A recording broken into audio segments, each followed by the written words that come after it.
Job chapter 40. Sinabi pa ni Lord kay Job, kaya bang lumaban ng isang nagrereklamo sa Diyos na makapangyarihan sa lahat? Dapat sumagot ang sino mang nakikipagtalo sa Diyos. Tapos, sumagot si Job kay Lord, tingnan nyo, wala po akong kwenta. Anong may sasagot ko sa inyo? Tatahimik na lang po ako at tatakpan ang bibig ko. Nasabi ko na lahat ng sasabihin ko. Ang pag-reveal ng kapangyarihan ng Diyos. Tapos, mula sa bagyo, sumagot si Lord kay Job, tumayo ka dyan at humanda ka. Magtatanong ako, sumagot ka. Ako ba ngayon ang pinapalabas mong masama para ikaw ang magmukhang tama? Magkasing lakas ba tayong dalawa? Ang boses mo ba ay dumadagundong na parang kulog? Kung ganon, ipakita mo ang dangal at pride mo. Magdamit ka na maganda at ng marangya. Tingnan mo ang mga mayayabang. Ibuhos mo sa kanila ang galit mo. At sila ay papagsakin. Oo, tingnan mo sila at iyong pabagsakin. Sa kanilang kinatatayuan, ang mga masasama ay iyong durugin. Ilibing mo sila sa ilalim ng lupa. Sa mundo ng mga patay, sila ay ikadena. Pag nagawa mo yan, pupurihin kita at aaminin kong nanalo ka kasi malakas ka. Tingnan mo ang behemoth na gaya mo ay grenade ko. Para siyang baka na kumakain ng damo. Pero anong lakas ang nasa katawan niya at anong power meron sa mga muscles niya? Ang buntot niya ay tumatayo na parang cedar tree at ang muscles sa mga hita niya ay malalakas.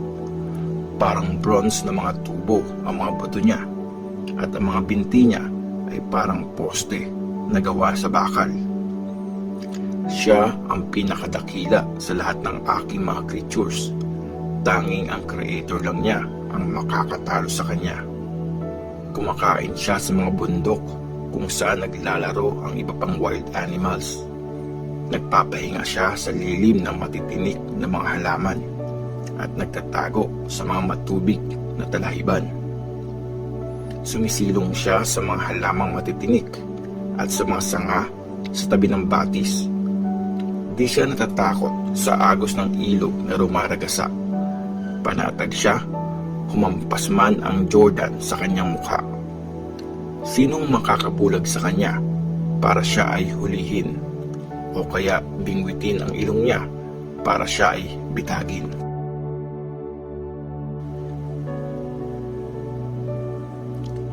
Job chapter 41. Mahuhuli mo ba ang Leviathan gamit ang pamingwit? O maitatali mo ba ang kanyang bibig gamit ang lubid? Matatalian mo kaya ng lubid ang ilong nito? O makakawit mo ba ang mga panga nito? Magmamakaawa kaya siya sa iyo? Makikiusap kaya siya ng gusto? Makikipagkasundo kaya siya sa iyo? At magpapromise na magiging servant mo forever? Tatalian mo ba siya na parang ibon at paglalaruan? Para mga servant mong babae ay masiyahan. Tatawaran kaya siya ng mga mangingisda?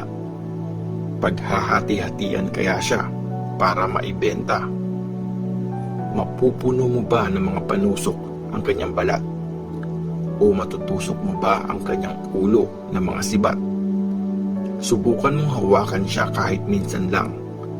Di mo na uulitin ang sa kanya'y makipaglaban. Ang tapang ng tao ay biglang nawawala kapag ang Leviathan ay kanilang nakita. Pag naistorbo siya, wala siyang kasing tapang. Walang naglalakas loob na tumayo sa kanyang harapan. Sinong makakalusob sa kanya pero hindi mamamatay? Wala ni isa sa buong mundo ang makagagawa nito. Sasabihan kita tungkol sa mga binti ng Leviathan o sa sobrang lakas niya at sa nakaka-amaze niyang tindig. Sinong makakatanggal ng panlabas niyang damit.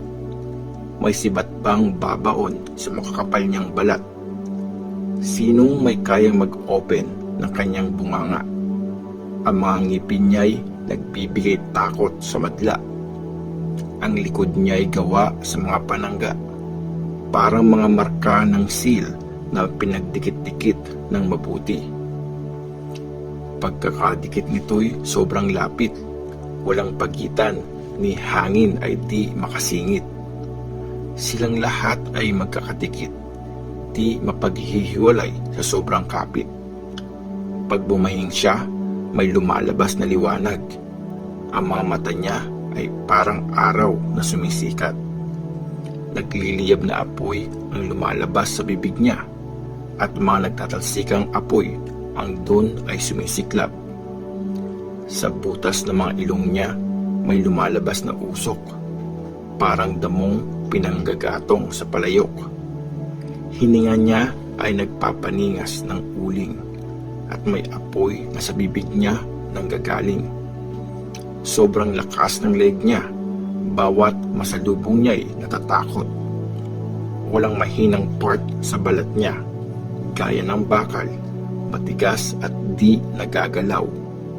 Parang bato ang kanyang puso, sobrang tigas na parang panggiling ng bato.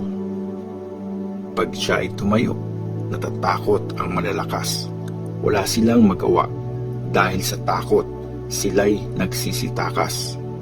Walang espada ang makakasugat sa kanya. Walang sibat o pana ang makakasakit sa kanya. Sa kanya ang bakal ay parang dayaming marupok, at ang bronze ay para lamang kahoy na nabubulok. Walang pana ang makakapagpatakbo sa kanya.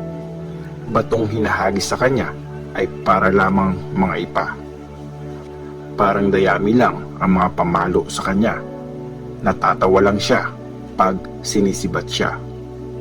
Mga kaliskis ng tiyan niya ay kasintalas ng basag na palayok. Sa putik na daanan, nag-iiwan siya ng bakas. Pinapakulo niya ang karagatan na parang nasa palayok. Pinabubula niya ito na parang isang palayok ng langis. Sa bawat madaanan, nag-iiwan siya ng bakas ng liwanag. Iisipin mong parang puting buhok ang ibabaw ng dagat. Wala siyang katulad sa buong mundo. Isa siyang creature na walang kinakatakutan. Sa lahat ng mga hayop, mababa ang tingin niya at naghahari siya sa kanilang lahat. Job chapter 42. Naging humble si Job at nagsisi.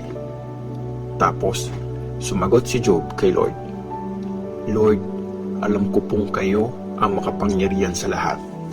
Walang makakapigil sa lahat ng gusto nyo. Sino ba naman ako para magduda sa karunungan nyo? Wala po akong kaalaman. Iyan ang totoo. Nagsasalita po ako ng mga bagay na di ko naiintindihan. Mga bagay na hindi abot ng aking isipan. Sinabi niyo pong makinig ako sa inyong sasabihin, at ang mga tanong niyo ay aking sasagutin. Noon, nakilala ko kayo dahil sa mga sinabi ng iba. Pero ngayon, nasaksihan na mismo ng aking mga mata. Kaya po ngayon, hiyang-hiya ako sa aking sarili. Sa lupa at abo, ako'y nauupo dahil sa pagsisisi. Pagkatapos sabihin ni Lord kay Job ang lahat ng mga ito, sinabi naman niya kay Eliphaz na taga-Teman, matindi ang galit ko sa iyo at sa dalawa mong kaibigan, kasi hindi niyo sinabi ang katotohanan tungkol sa akin gaya ng ginawa ni Job na servant ko. Kaya ngayon, kumuha kayo ng 7 toro at 7 tupa. Dalhin niyo ito kay Job na servant ko at sunugin niyo bilang offering. Ipagpipray kayo ni Job. Siya lang ang papakinggan ko para hindi na kayo maparusahan sa ginawa niyong kahihiyan. Hindi niyo sinabi ang totoo tungkol sa akin, gaya ng ginawa ng servant kong si Job. Sinunod ni Eliphaz na taga-Teman Bildad na taga Shua at Zophar na taga Naama ang pinapagawa sa kanila ni Lord. Tinanggap nga ni Lord ang prayer ni Job. Ang bagong buhay ni Job. Binalik ni Lord ang buong kabuhayan ni Job after niyang ipag-pray ang mga kaibigan niya. Dinoble pa ni Lord ang yaman niya kung ikukumpara sa dati niyang kayamanan. Dinalaw si Job ng mga kapatid niya at lahat ng mga dati niyang kaibigan. Nagpakita sila sa kanya ng pakikiramay at pinagaan ang loob niya mula sa lahat ng kahirapang pinaranas sa kanya ni Lord. Binigyan ng bawat isa sa kanila si Job ng pera at gold na singsing. Mas lalong blines ni Lord ang mga huling araw ni Job kesa nung umpisa.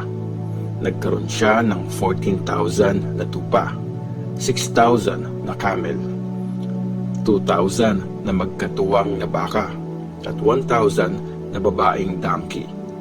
Nagkaroon din siya ng 7 anak na lalaki at 3 anak na babae. Pinangalanan niya ang unang daughter niya ng Jemima. Ang pangalawa naman ay Keziah at ang bunso ay Keren Hapuk. Walang babaeng mas gaganda pa sa mga daughter ni Job sa buong lupain. Pinamanahan din sila ng tatay nila gaya ng mga kapatid nilang lalaki. After nito, nabuhay pa si Job ng 140 years. Naabutan niya ang kanyang mga anak, ang kanyang mga apo, at ang mga apo sa tuhod. Namatay si Job na matandang matanda na, matapos mabuhay ng napakahabang panahon.